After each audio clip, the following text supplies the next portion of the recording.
ವಿಶ್ವನಾಯಕ ಪೈಗಂಬರ್ ಮುಹಮ್ಮದ್ ಸಲ್ಲಲ್ಲಾಹು ಅಲೈಹಿ ವಸಲ್ಲಮರು ತಮ್ಮ ಪ್ರೀತಿಯ ಶಿಷ್ಯಂದಿರಿಗೆ ಹೇಳಿದ ಕಥೆಯೊಂದು ಹೀಗಿದೆ, ನೀವು ಕೇಳಿ ನೋಡಿ. ಒಮ್ಮೆ ಒಬ್ಬ ವ್ಯಕ್ತಿಯು ಸೂಡು ಬಿಸಿಲಿನಲ್ಲಿ ತನ್ನ ಒಂಟೆಯ ಜೊತೆ ಮರುಭೂಮಿಯಲ್ಲಿ ಯಾತ್ರೆ ಹೊರಟನು.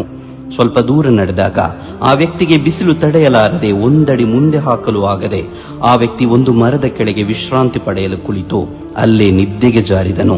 ಸ್ವಲ್ಪ ಸಮಯದ ನಂತರ ಆತನಿಗೆ ಎಚ್ಚರವಾದಾಗ ತನ್ನ ಒಂಟೆ ಕಾಣೆಯಾಗಿತ್ತು. ತನ್ನ ವಸ್ತ್ರ, ನೀರು, ಆಹಾರ ಎಲ್ಲವೂ ಆ ಒಂಟೆಯ ಮೇಲಿತ್ತು.